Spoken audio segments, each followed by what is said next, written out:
Hello, ladies. Ako nga pala si Poging Abra.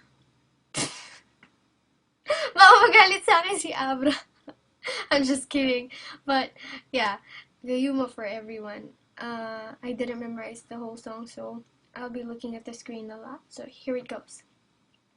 Harana, para sa dalaga, na kung di dahil sa pag-ibig ay tinalikuran ko na sana. Dalaga, na balak makasama, mula sa simula hanggang sa magsipagtunugan ng kampana, makasama ka na para bang tadhana, at kamatayan lamang ang nag-iisang pintuan kung wala ka ang tadhana. Sadyang kahanga-hanga, ibang mga babae sa mundo kinalimutan ko na para masa, bilang sayo na tapos na ang panggiginaw ng puso kong naghihikahos, pagkat naliligaw, ngayon paos, nasa kasisigaw ng iyong pangalan, laos na sa kalilitaw. Ngunit bakit parang maraming nakatitig sa atin at parang hindi sila sangayon sa pag-ibig natin? Mahal kita kahit may pagkaalanganin, pagkat sa atin mas mukha ka pang lalaki kesa sa akin.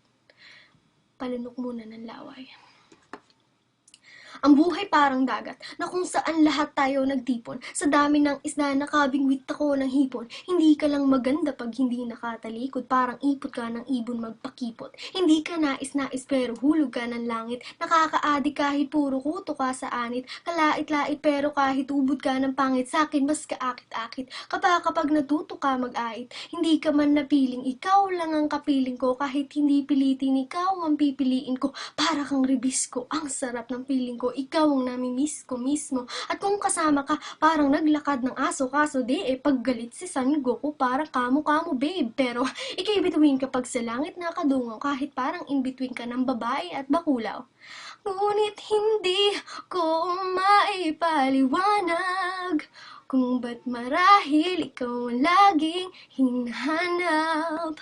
Pagising ko, ikaw ang nasa isip, patid kita hanggang sa panaginip, kasi ikaw ang iniibig ko.